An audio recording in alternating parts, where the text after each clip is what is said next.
Look at all of you early birds logging in. You love to see it.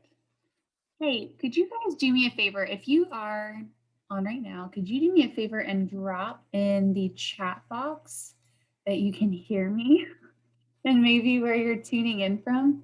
That'll be so helpful. Justin and I can kind of sound check each other. Oh, awesome. You guys are smart. Thanks for letting me know.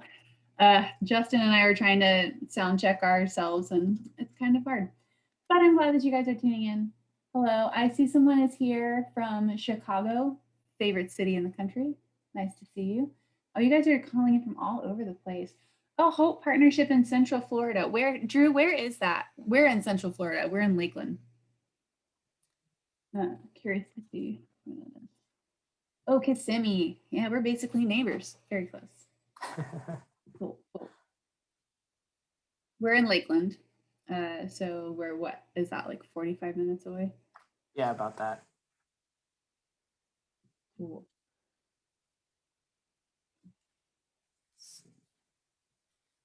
Oh, from Naples. Yeah. Oh, Naples is like Naples. 2 hours from us, I think. I have very fond memories of Naples as a kid. So my dad used to have a very small airplane.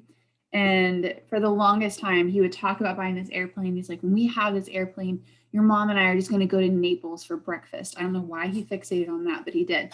And he finally got his airplane and his pilot's license. And the first thing he did is he flew my mom to Naples for breakfast. I don't know if you have some like banging breakfast in Naples or what, but my dad was very excited about going there for breakfast. That's funny. I guess whenever you can fly anywhere, you might as well choose somewhere you're gonna like.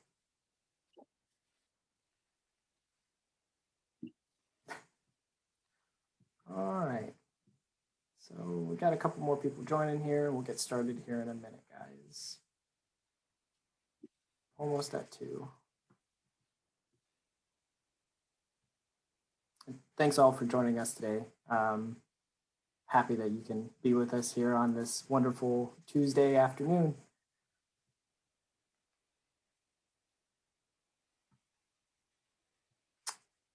Oh, good to know. Let's see.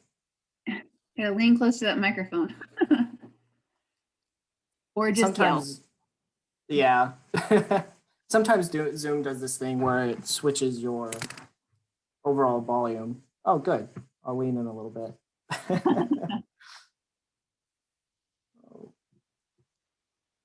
All right, let's go ahead and get started here.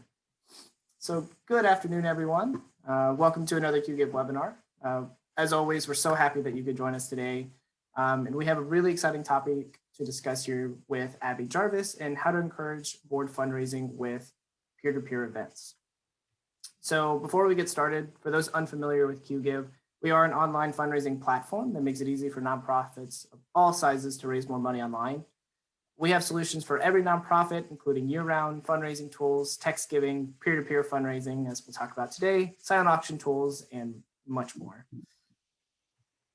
So a few house notes before we begin. We are recording this webinar and we will send it in a follow-up email after the webinar is complete.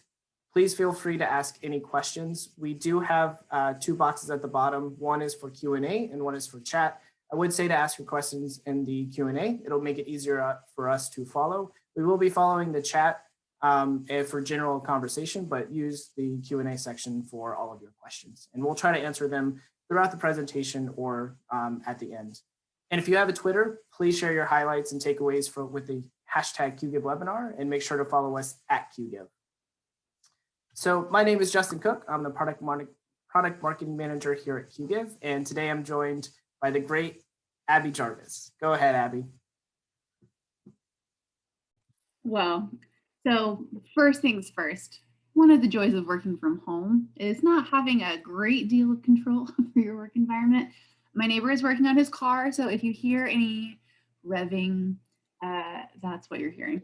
But I'm going to talk to you today in my capacity, 2 capacities really. So one, I'm the nonprofit education manager at Qgiv. My job is to understand how nonprofits are raising money and look around at what works and then follow all of those examples and industry best practices and then bring them to you. but I'm also talking to you today in my capacity as a board member. So I know we're talking about how to use peer-to-peer fundraising to engage our boards, especially if they're not excited about fundraising. And as a board member, I'm going to tell you some of my experiences, and I'm sharing these experiences because I head up the marketing and fundraising committee for this board. So I am trying to get my board members raising money just like you are. So that being said, I just realized I didn't take this over, so that's cool. Seamless transition, doing great. But the first thing I want to ask is how many of you wish your board members were more engaged? If you just want to drop a yes in the chat box, if you want to like vent a little bit in the chat box, yes, please, says Bethany in all caps. Okay, yeah, you guys really, we need to get these board members involved in fundraising. So I'm going to talk to you about preaching to the choir. Yeah. So we're going to talk about how to get your board members more involved, but we're going to do that by understanding why your board members aren't raising money. So next question, drop it in the chat box. What are the biggest challenges you're facing right now as you try to get your board members involved? I know for me, one of the big things that I deal with as a board member is I'm very busy. I work full time. I've got family in the area. I've got friends going on. I volunteer a couple other places. So I'm super busy. I'm seeing a lot of, I don't want to ask. I don't know who has money. They're really busy. They don't want to impose. They're uncomfortable asking for money. Traveling a lot. I get that for sure. They like the idea, but they don't want to participate. Okay. So these are all super common reasons. You're not alone. And we're going to look at how to deal with some of these specifically. But one thing I did want to point out is a really interesting quote from my dear friend, Rachel Muir. She works with fundraisers all over the country. She works with boards to get them involved in fundraising. And she says, after all of these dozens of boards that she's worked with, she said the number one reason board members don't fundraise is because they didn't know they were supposed to in the first place. So when you ask someone to fundraise and they didn't know that they were supposed to do that, they kind of freak out, especially if they've never really done it before. They're afraid, they don't want to intrude, they don't know how to ask. And then you kind of spring this on them and they definitely panic.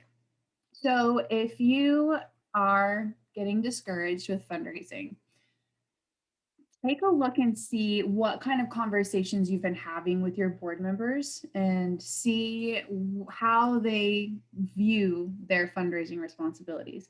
So this is helpful to know as you bring on more board members in the future, but we need to look at engaging people who are on your board right now. So a lot of board members don't know they were supposed to raise money. And they hear that, their mind goes blank. They kind of freak out. They don't know what to do to help your organization raise money or maybe even why they need to do that. So we're going to look at how to solve that problem. So once you know the biggest obstacle, you can kind of start planning your way around it. So as you recruit more board members, be sure during the onboarding process that they know one, that they're supposed to raise money, but why it's important for them to raise money. A lot of times board members don't know that board participation is an important part of getting grants. They aren't aware of the power of social proof, so they don't understand why it's so significant for their friends to see them raising money. So, I mean, that's something to keep in mind as you recruit new people. Rachel Muir actually put together a board fundraising menu where board members can choose different fundraising activities. And Jim has a great point. He says that if they don't know, that's the fault of the organization, and it should be part of the interview process when they're considering a board member. And that's spot on. You will have a much easier time getting people to raise money for you if you bring it up at the beginning of the board onboarding process. So keep that in mind. Maybe look at your onboarding process and your interview process and kind of gauge that. And then if you are like so many other people that have active board members, they are going to be on your board for a while. You need to get them involved raising money. You'll want to take a little bit of a different approach. So the first one is to just teach board members how fundraising works. You are professionals. You know all the tricks and all of the strategies and all of the best practices, but your board members don't necessarily know that. Um, you can give them some insight into your donor base. So, what inspires them? What missions are they really excited about? What are your fundraising goals? I mean, do your board members know how much money you need to raise every year and how that money is spent? Do they know how you raise money? So, telling a board member, if you just told me during the onboarding process, like, oh, part of your responsibility is you need to help us fundraise, that's intimidating. But telling me exactly what you need from me, if you're Jim and all you want me to do is introduce you to friends of mine that I think could be donors, tell me that up front. If you ask me to help fundraise because you need to reach certain fundraising goals so we can meet certain community needs, that makes raising money a lot less intimidating. Then train your board members to raise money effectively. Sometimes you could be like Jim and you only need someone to introduce you to their friends. Tell them how to do that. Um, Float the idea of an introduction email, or you can do this. So if you ask the board members that I work with every month and you said, we need to raise $20,000 to fund these summer camps, the board members will be enthusiastic. They'll throw out ideas, they'll have all kinds of fundraising event concepts, they're ready to go.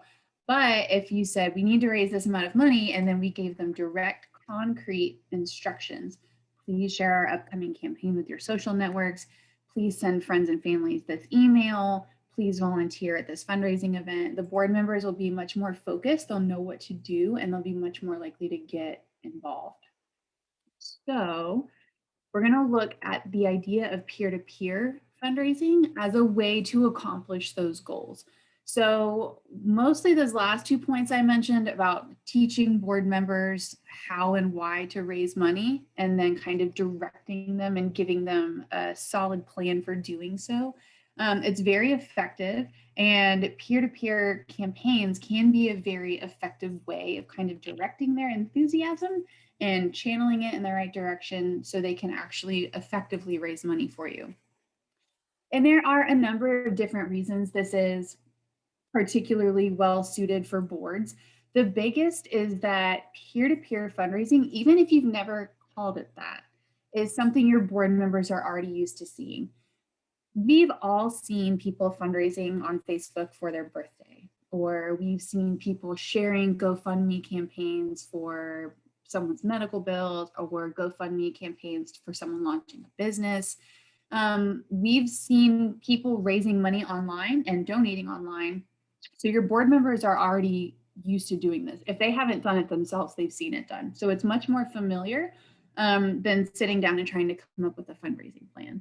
And then the other thing is that, as many of you mentioned, a lot of board members are nervous or afraid of fundraising. It's very intimidating. And if you do it right, peer-to-peer fundraising can remove a lot of that fear and a lot of that awkwardness. Sitting down face to face with someone and asking them to support a nonprofit can be intimidating. If I was on Jim's board and he asked me to introduce my friends to him, I don't have any friends that could really give in any great capacity. I'm younger, my friends are younger, we don't have a ton of disposable income. We can set up a peer-to-peer event and I can ask my friends for $20 instead of a face-to-face meeting. Asking someone digitally is a little less scary. It's a little less personal, but it's kind of less scary, mostly because we're just used to it. Um, just out of curiosity, how many of you have younger board members, like young millennials, Generation Z? Maybe you have junior boards. Do any of you kind of get involved with that, or most of you kind of leaning toward like baby boomer and Gen X donors? Oh, wow. Kate said that she has about 50% younger members. Some of you are saying you have a mix. Some of you are saying you only have some. Okay, that's very helpful. Um, because we know that baby boomers are like half and half. So back up. To give you a little bit of context, last year we published a study on generational giving preferences, and we asked each generation how they prefer to support the nonprofits that they're into. And a lot of people had a lot of feelings about participating in peer-to-peer events, or at least for raising money on behalf of the organization they love.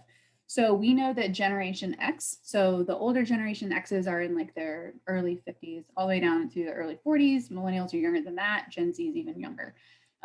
Generation X and millennial board members are very open to raising money on your behalf. 70% of Gen X are willing to raise money for you. 79% of millennials are into it. If you have young people, like Generation Z, so maybe your younger board members or even your junior board members, 82% of them are willing to raise money on your behalf. And that's not to say that boomer donors won't, they totally will. Board members in the baby boomer generation, about 50% of them are willing to raise money for you. Now, I'll say that with this caveat. When we did the survey where we found these percentages, we didn't ask people specifically about fundraising as a board member. So I would be willing to bet that those numbers would be higher if we specified the board member aspect. So 50% of baby boomers are willing to raise money for you. It's probably more than that if we had asked specifically about board member fundraising. So just a little bit of background there. The other really cool reason that this works well for boards is accessibility. So you can very easily kind of set your board members up for success with this kind of event. And we'll talk more about that in a minute. Teaching your board members how to use this has a lower learning curve than sitting down and trying to teach your board members how to be professional fundraisers. So I'll go more into that in a minute. The other thing you can do is you can give your board members tons of resources that will make it easy for them to fundraise effectively. And I'll show you what that looks like in this system. So let's look specifically at how this works. If April wanted to start a board fundraising campaign, this is what to do. So the first step in getting your board members started is getting them to buy into your idea. You will have a much easier time getting board members to raise money for you if they are invested in your campaign and they're invested in the outcome of your campaign just from the get-go. So the first step is helping your board members understand why their involvement is uniquely important and what their fundraising will support. So this screenshot here is from a video that our friends over at the Sharing Center put together. They put it together for a campaign called Operation Good Samaritan, and the board members' involvement in raising money for Operation Good Samaritan was really the cornerstone of this campaign. They did a wonderful job of sharing the impact that COVID-19 had on their community. They made a really powerful video inviting people to get involved in solving the problem.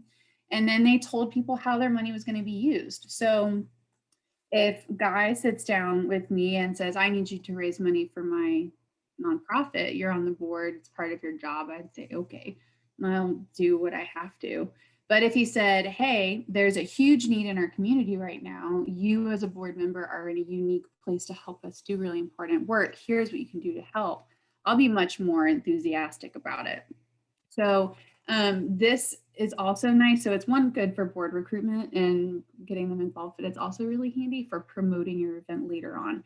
So I'm not saying that you have to do a video, but I am saying anything you can do to get your board members excited and invested in raising money for your particular cause is going to be very helpful. And then if you can, work with your board to build a campaign they're excited about. Even if it's a campaign that you put together every year and you've done it every year for a million years, your board members can always do something to make it kind of unique to them. So you know what your fundraiser needs to support. What can you do to help your board members identify and tell the stories that move them?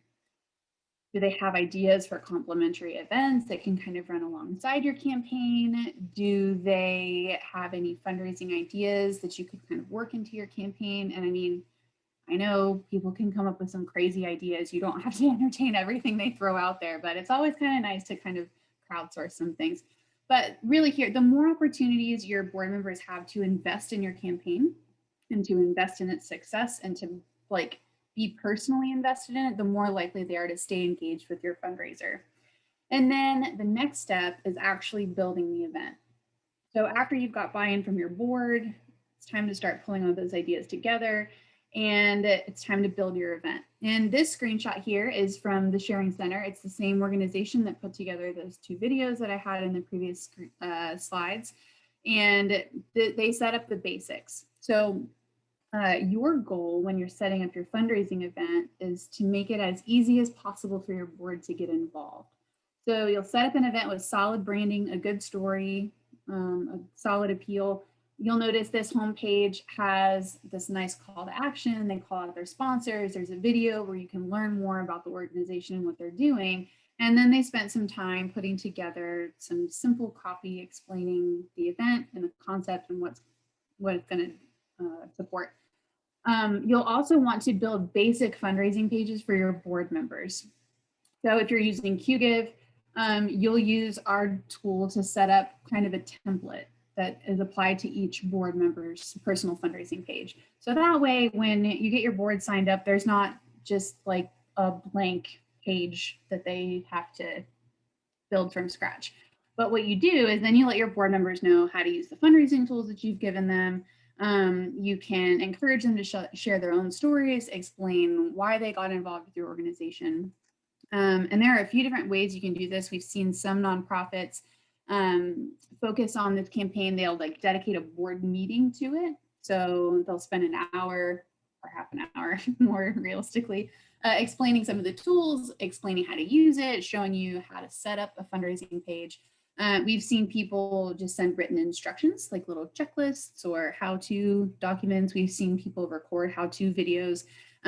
Whatever you do, the main goal here is just to help your board members learn to use their fundraising tools. People are more likely to get involved and stay involved with a fundraiser if they're comfortable using the platform they have. So anything you can do to get them comfortable is going to benefit you and them. I wanted to zoom in on some specific Qgiv tools that will help you build a good event. So the first one I really want to focus on is the form builder, and the form builder will help you set up all the pages I mentioned and then a bunch more. So you'll set up your event page just like this one. And then you'll also set up a basic fundraising page for your board members. This is a personal fundraising page for a board member who participated in Operation Good Samaritan.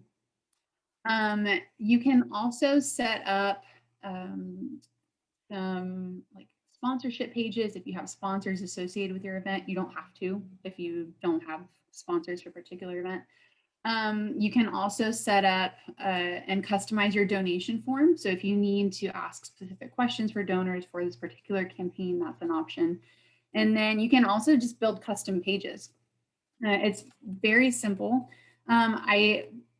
If you would like to see the full event builder, let us know. We can get you in touch with someone. Otherwise, I would keep you here all day being very excited about all of the tools. But I will just say this.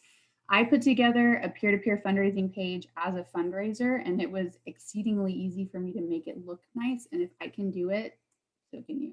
I'm not a talented designer. I also mentioned the importance of teaching your board members how to use whatever product you're using or whatever tools you're giving them. So I want to take a minute to highlight our walkthrough feature. The walkthroughs really are built to guide your fundraisers through learning the different tools available to them. So it shows them how to upload an avatar. It shows them how to share to social media. It shows them how to send emails. And then the cool thing is they can track their progress on the progress bar down here. And then they'll earn a badge at the end of the process. And it's such a simple thing, but this progress bar and the badge is a very effective tool. We know that people love earning badges. And if you're like me and have filled in your whole LinkedIn account, even though you don't like to use LinkedIn because you want to fill up that progress bar, then you know how satisfying it can be to kind of check off these tasks. Brett just asked, are the pages I referenced within the website? And the answer is no, not really. It is all hosted on Qgiv. So it's on our servers, it's all secure, but they are kind of standalone in that they're part of your event page. So it's really, these pages are within your larger event. So I hope that helps. I wanted to zoom in on the walkthrough kind of welcome quest because I wanted to point out that you can customize certain aspects of the walkthrough. So if you're running a board fundraiser, you may not want other people to be able to register to raise money on your behalf. You may just want to limit it to board members. So you can turn off this recruit a team member function. So you can turn things on and off, kind of make it a little more customized to what your board members are looking to do. If you have mostly older board members and you know that they are not going to share on Facebook, that's fine. You can turn that off. So I wanted to point that out. And then I wanted to zoom in on this walkthrough progress bar. You can see your board members are guided through almost every aspect of updating their page. You can upload an avatar. They see all these checklists. We teach them how to do it. And then as they watch their progress fill up and they finish it, they get a badge. And it's a small digital reward, but it is compelling. We know that getting board members invested in earning these digital incentives can have a really, really positive impact on your event overall. So we learned that fundraisers that earn 0 badges, so they don't complete their profile, earn an average of $89, but fundraisers who earn just 1 badge raise over 300. So that's a pretty huge increase. So getting board members to build these fundraising pages, getting them excited about earning the badges will make them and you more successful. And these walkthroughs really help. And Bruce just asked if we can customize the look of the badges. And yes, and I will show you some very cool ones because we've seen people just get wildly creative with them. Woo, he says. Awesome. Love that enthusiasm. Okay, so the next step is supporting your board members as they go through the fundraising process. So after you've gotten your event built, after you've gotten your board members onboarded, they're familiar with the platform, it's time to shift into support mode. Your board members, a lot of you pointed this out, they're very busy. They have jobs, they have families, they may sit on other boards. And realistically, as much as we would love it to, your event is not always going to be super top of mind. And that's why it's important to support them as they raise money. And really, it's kind of 2 forms of support. One is like tactical support, so giving them email templates they can use as they put together appeals, making sure they have photos to share, making sure they know some of the talking points for your event. That's going to be important. But the other kind of support is emotional support. And it sounds silly to say that people need emotional support to raise money for nonprofits, but they do. And sometimes it can be as simple as a reminder that they haven't logged in lately, or sometimes it's celebrating with them either privately or publicly, giving them a shout out at the next board meeting. All of that encouragement is really important. So this board member here, I pulled this example because her name is Kim and she notes that she's new to the board. But she had great tools, great talking points. She was well supported as she raised money and she knocked her fundraising goal out of the park. So that support and the both emotional and tactical is very effective. And because that support is so important, I wanted to look at a couple specific Qgiv tools that you can use to support your board members, make them more successful. We know that people are more likely to raise money if it's easy for them to do it. So the first things I want to look at is what you can do to make it easy for them to raise money. Wow, that was not what I meant to do. The first one that I really want to look at is really having a hard time with the clicking, with emails. So remember, writing fundraising emails is pretty hard and kind of nerve-wracking. And if you think about your first ever fundraising email, you probably wrote it and then you rewrote a bunch of drafts and then you made everybody look at it and give you their feedback. And then you probably sent it and then you're holding your breath, waiting to see if people were going to make a donation. It's nerve-wracking. I've worked at Qgiv for 8 years and I still get stressed out when I send anybody an email.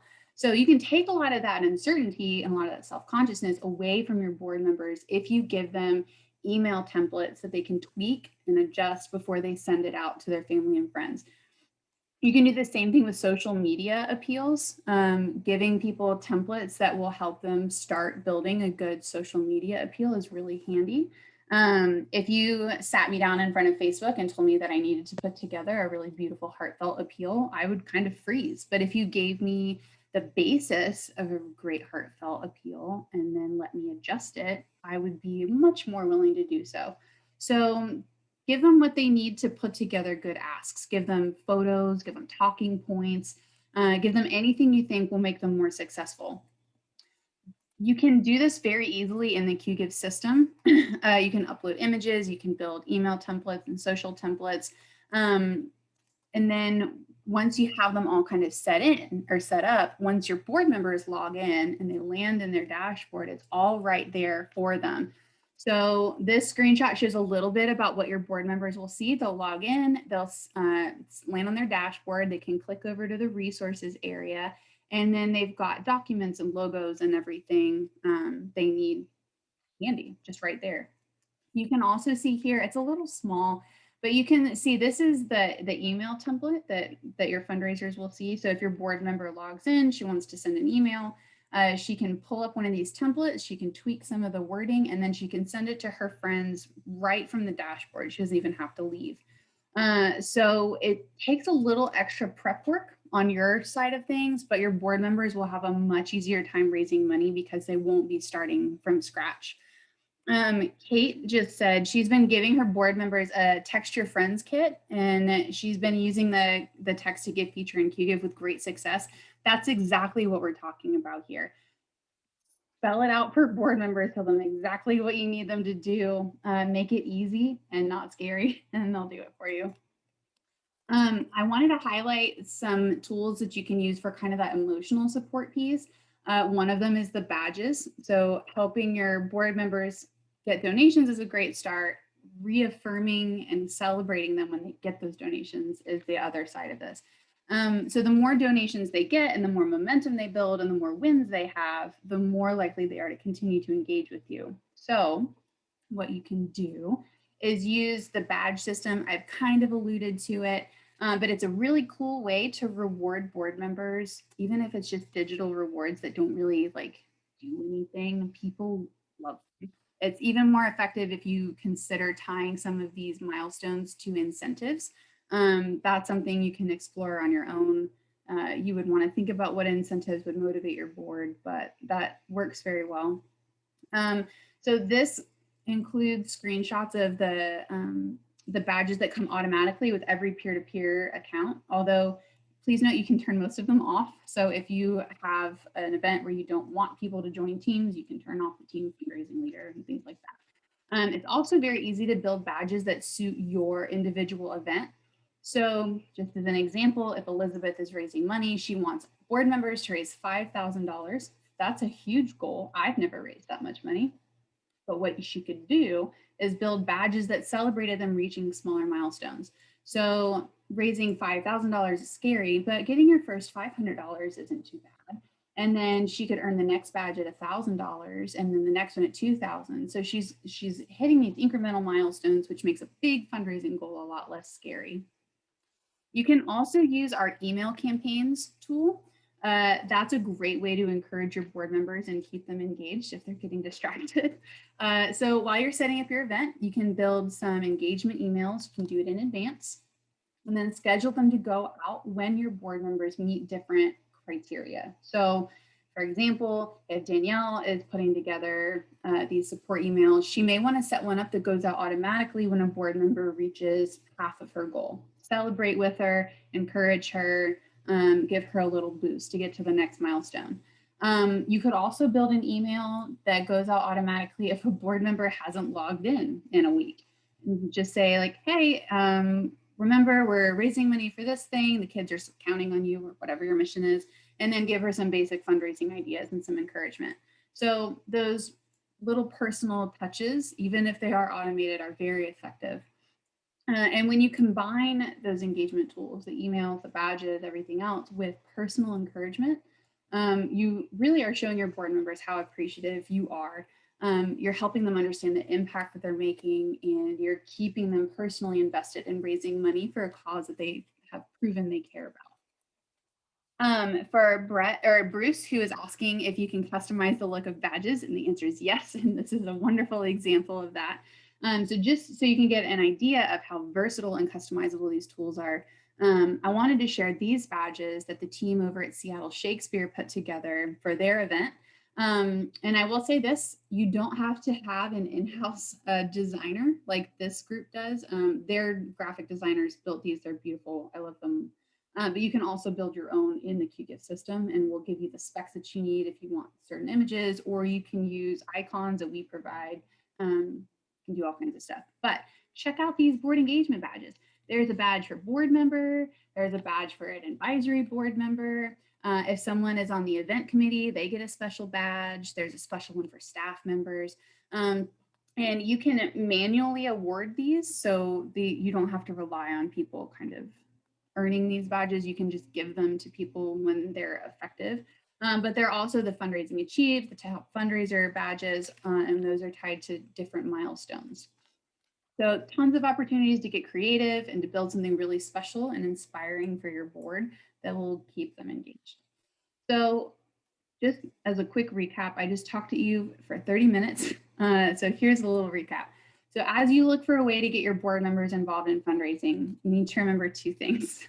One, they may not have known that they were expected to raise money, and it's too late to fix that right now. They may have misunderstood you. Maybe their expectations in fundraising were downplayed. Maybe just never came up. Regardless of what happened, you can fix that with future board members. And then if you are trying to engage people who are already on your board, you've already missed the boat. Maybe they weren't knowledgeable if they were supposed to raise money. So the way to get them involved is to take away the intimidation, take away the fear, introduce them to a fundraising style that they've already seen online, and then teach them how to use those tools. You can take the fear out of the equation and give them a fundraising style that they are comfortable using. There are three big phases as you are working to engage your board. The first one is explaining to your board why it's important for them to raise money. Even if this feels like it should be common sense, just lay it out for them. All of the reasons that you need those people specifically to raise money on your behalf. Then work with them to build a campaign they're excited about, whether it's a brand new campaign or whether they want to put their own personal spin on their fundraising for a campaign that you've run many times in a row. Let them be personally invested in it, and then support them as they raise money on your behalf, both that tactical support, so giving them the tools and resources they need, and the emotional support that will keep them invested in your campaign success, even when they're busy and the kids are sick and they've got other things going on. There are several tools that Qgiv has in its systems that can help you engage and encourage your board members. The first is the event builder. So you'll build a solid basic fundraising page, and then they can customize it and make it their own. And then if you really want to encourage them to make it their own and get invested in it, you can use the walkthrough tool. It helps teach your board members the different fundraising tools you've given them, and that kind of takes some of the teaching off of your plate. And then as you're setting up the walkthrough, do try to give them some different assets, pictures, talking points, email templates, anything you think they would need, anything you would want someone to have given you on your first day at the job in the fundraising department, give them those tools. And then as they raise money for you, encourage them and celebrate their wins, and then kind of give them a little nudge if they're not really participating. And then if your board members want to get creative, help them out. Kate pointed out that the text to give feature in Qgiv is really handy. We have a similar tool in the peer-to-peer platform where your individual participants can set up their own keyword and have that money be credited to them. I've done it once. It was very fast and easy. And just let them be creative. Let them share their ideas, celebrate their wins, and then make sure they are comfortable and ready to raise money for you before you launch this event. If you would like to see any of the tools I mentioned today, here's how to get a hold of us. I know I mentioned the event builder and the text to give tools and all these other things that I couldn't dive into with you in the 45 minutes we were allotted. So here's how to get a hold of us. If you would want to see any of these features, let us know. We'll get you in touch with the right person. And then if you are just looking for more information on peer-to-peer fundraising in general, check out our blog. I included the link down here. Tons of different examples from other nonprofits who are running peer-to-peer campaigns, several of them who are running board campaigns, and then some general best practices, some more looks at the Qgiv product. So a little bit of something for everybody. Now, all that being said, we've got 5-ish minutes left. Justin, do you have any questions? Yep, we have a couple questions coming in. So the first one we have from David here. What are your thoughts, opinions, and research on board of directors give and get goals? Board of directors, what? Give and get goals? So I don't know what that means. Let me see. Let me pull up the QA box so I can see the question myself. I'm not familiar with give or get goals. If you want to drop some more specifics, maybe in the chat, I can talk about what that is, but I am kind of going to make a guess and say give and get the required amount for board members to give versus get from their network. Okay, so I don't have a ton of research on this. I will say this. One thing I have encountered at different boards in my area, I have seen some pretty lofty expectations when it comes to the dollar amount that board members should be able to donate. A lot of those kind of make board participation inaccessible to a lot of groups of people. So I can't write you a $5,000 check. And I've seen some giving thresholds where that's kind of the expected level of participation. So it also is more difficult to recruit younger people, people from diverse backgrounds, people with different socioeconomic backgrounds. So I would really want to be intentional about carefully setting giving expectations. I think it's fair to say that you expect 100% board participation. I think that's necessary. And if you want certain grants, you need to have 100% board participation. So every board member must give something, but I would be leery about setting a hard and fast rule about how much.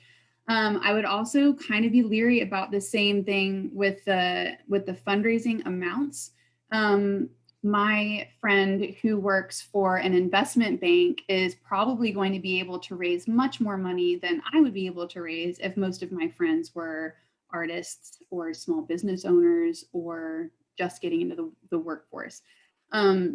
So I think that everyone should be expected to give and everyone should be expected to get, but putting a dollar amount very quickly becomes problematic, especially if you are dealing with people from different backgrounds and different ages.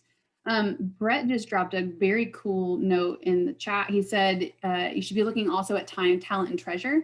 Not everybody needs to have treasure to be on the board, but they should be contributing their talent or time or something else, which I think is wonderful. That's great. So that's a very long answer to a very complicated question. I'm pretty sorry. So let's see, the next one we have is from April. What if many on the board are not on social media?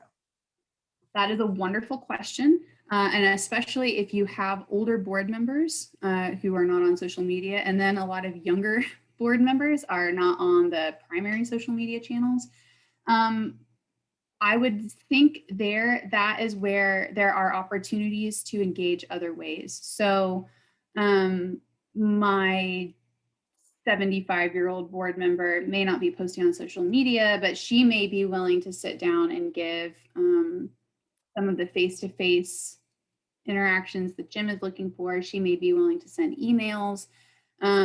She may be willing to engage that way. If your board is like 90% just like not on Facebook at all, this might not be the best tool for you. There may be other options for you there. But social media, while an important part of peer-to-peer fundraising, is only a small part of peer-to-peer fundraising. So you can kind of suss things out that way. If many of your board aren't on social media, but they are willing to email, this could work for you. If you have a board member that just doesn't want to be on the internet, you may want to look for something.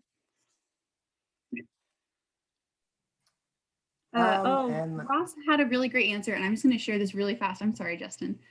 Ross said, we often say that a board member must give something and we expect it to be personally significant. And then he says, we're a small organization, so we say that we'd like to be their first or second largest annual nonprofit contribution. And that's a cool way to engage people. It's a good idea. okay, let's see. The last question we have here is from Mike. Any advice on how to nudge, hold members accountable when you're not the primary contact and not able to reach out to them directly? Ooh. Okay, so I would assume, Mike, that maybe you're like, so my husband works for a nonprofit. He has to be at every board meeting, but the staff at the nonprofit where I volunteer, they're not present. So if Rebecca, who's an angel, is running this campaign, Rebecca doesn't necessarily have all the board members' emails. What I would do then is I would encourage you to talk to the staff member who is the liaison with your board and just establish as the norm that there should be an update about the campaign at the board meeting for the duration of your event. So if my organization is running a campaign and the board or the president sits down and says, okay, here's an update on the ongoing board fundraiser. We have raised 15% of our goal. We're in the first month. We'd really like to reach 25% by next month. Here's how we need to get there. If you aren't in a position where you can talk to board members candidly, it would be valuable to either have a relationship with a staff member who can talk to them candidly, or if you, Mike, are putting together this fundraiser for a specific program, maybe you can talk to board members who are passionate about that program and have proven that before. So I'm trying to think. I have a history on my board of being the squeaky wheel that gets the proverbial grease. So on Giving Tuesday, it was my job to make sure that everybody on the board gave on Giving Tuesday. Maybe look and see if you do have a relationship with someone on the board where you can ask them to advocate for you at board members. So Rebecca at the organization where I volunteer is probably not comfortable emailing board members and telling them that she expects to see their name in the Qgiv system when she logs in next time, but I'll do it. So maybe look and see if you have any allies on the board that can advocate for you if you can't get there and your leadership isn't comfortable doing that. Awesome. Well, thank you guys for joining us today. We do have one more from April. I see that. Do you have any ideas for YouTube? Oh, I have all kinds of ideas for YouTube. So the best things that, okay, I'm not even going to say that. Don't feel like you have to have a professionally produced video for YouTube. Some of the most effective campaigns that we have seen at Qgiv come from board members or nonprofit staff just with their phone. The campaign that leaps immediately to mind, there is an organization called Purple Plunge. Every year they run a peer-to-peer fundraiser. Everybody competes to raise the most money, and their CEO of their nonprofit gives a weekly update on the progress of the event, and he just does it at his desk with his phone. Not a lot of production, not a lot of tech that goes into it. So it's very accessible.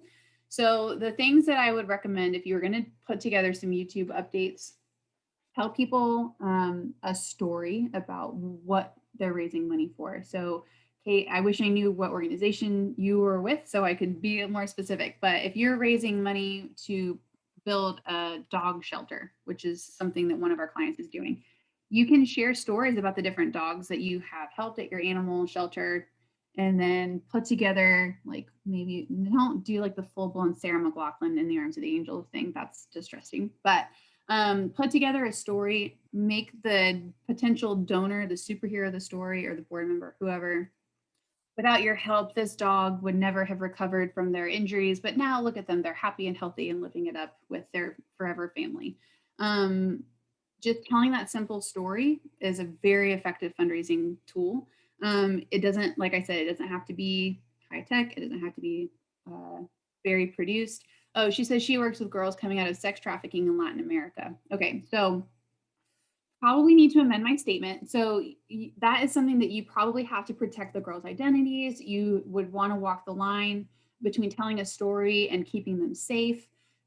So maybe you could put together like a general story that's based on other girls' stories. So you don't have to call one person out specifically. So this girl, name change to protect identity, um, came to us and she was facing these obstacles because of the past fundraising event we've held. We were able to help her. There are hundreds of other girls like her. Get involved to make a difference. Here's how. So you don't need to like like I said, you don't have to make it perfect, but that compelling story is going to be the most effective thing. The other cool thing you can do, just as a side note, if you have that story as a big part of your campaign, you can embed a YouTube video and go live and give live updates from your event page. That's pretty cool. Um, let's see. We're considering the features used and trying to figure out if I think that probably is related to a conversation Justin's having.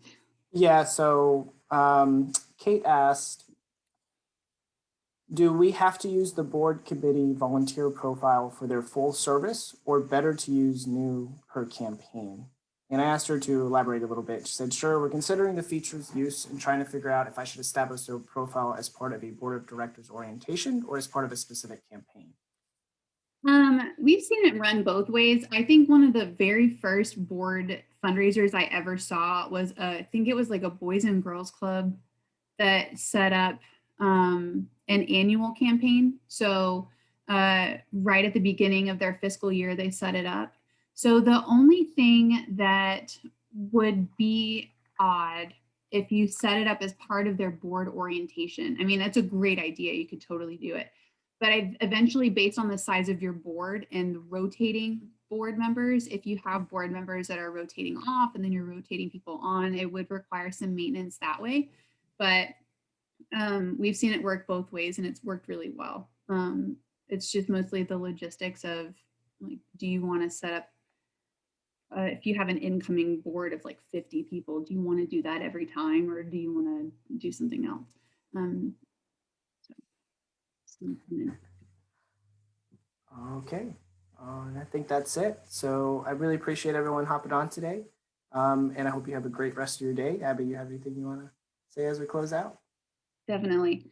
And if I didn't get to answer your question or if you need me to elaborate on anything, you can please feel free to email me and I'll try to help, or at least get you to someone smarter than me who can answer the question for you. All right, everyone. Have a good weekend. Bye. Tuesday.